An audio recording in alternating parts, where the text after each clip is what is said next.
Number 1.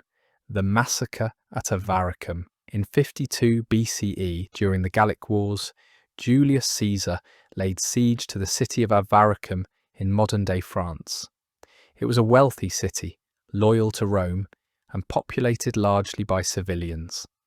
As Caesar's forces struggled with supply shortages and brutal winter conditions, Avaricum became the next target.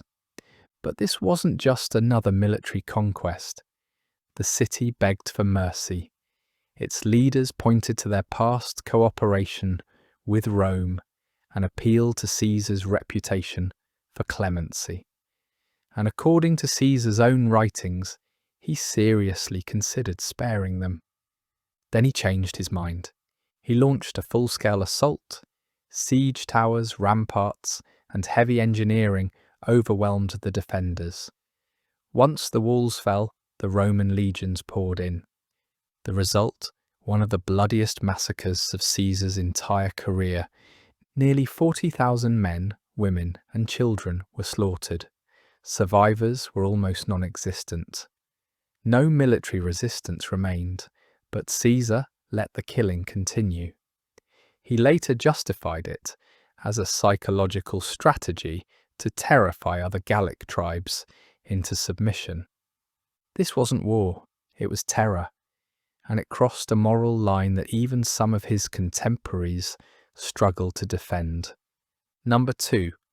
Parading a Roman senator in chains. Civil war was never clean, but Caesar made it humiliating. After defeating the senatorial forces of Pompey the Great, Caesar staged a triumph in Rome. This was standard for military victories abroad, but Caesar used it to celebrate a civil war. And worse, he brought Roman citizens back as prisoners. Among them was Lucius Lentulus, a former consul and member of the Roman elite.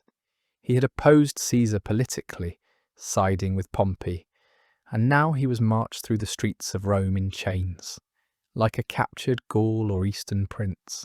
This moment was unprecedented. No Roman general had ever used a triumph to celebrate victory over fellow Romans. The Senate watched one of its own paraded before the mob. For Caesar, this was about dominance.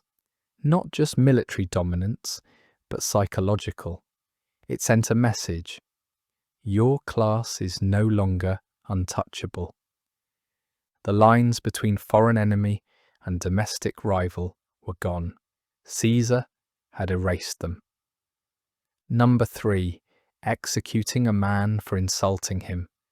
Not every transgression Caesar punished was political. Some were personal. Suetonius, a Roman historian, records that Caesar once had a man executed, not for treason or assassination, but for writing a satirical poem mocking him. The man had reportedly joked about Caesar's baldness and rumoured affairs, and that was enough. The punishment was swift, no trial, no public defence. This wasn't about justice, it was about image. By this point, Caesar's hold on power was nearly absolute, but his control over Rome's narrative mattered just as much. Ridicule, even in the form of street poetry, had become a threat. This crossed a fundamental Roman line, the idea that citizens could speak freely, especially about public figures. Caesar shattered it. He didn't just control armies or elections, he controlled what could be said. Number 4.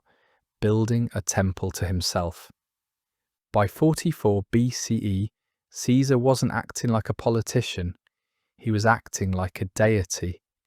He'd been appointed dictator for life. He wore the purple robe of kings. His statue stood alongside the gods. And in Rome, he commissioned a new temple.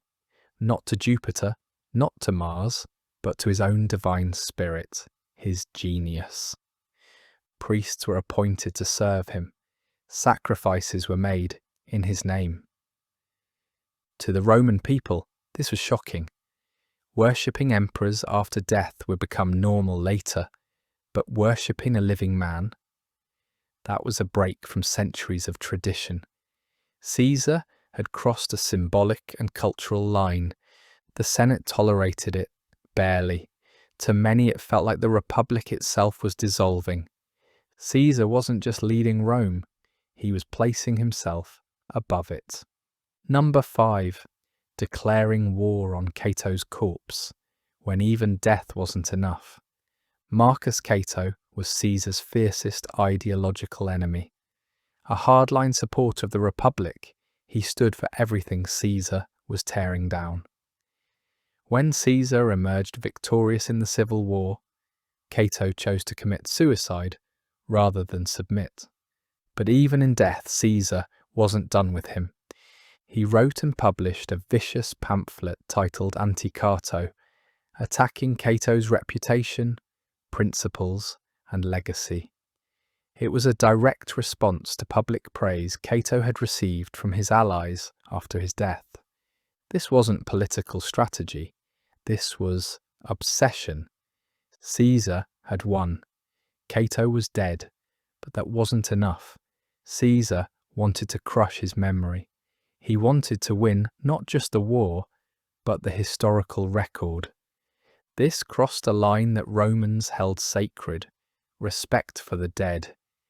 Even bitter enemies were usually honoured in death, but Caesar couldn't allow Cato to become a martyr. And that told people something. Caesar's real enemy wasn't Cato. It was resistance itself. Julius Caesar is remembered as a revolutionary, a reformer, and a military genius. But none of that came without cost. At every stage of his rise, he crossed lines: moral, legal, cultural, and symbolic. And each time, Rome changed, sometimes in ways it couldn't recover from. Which of these moments do you think sealed Caesar's fate? Let me know in the comments below. And if you enjoyed the video, make sure to leave a like and subscribe.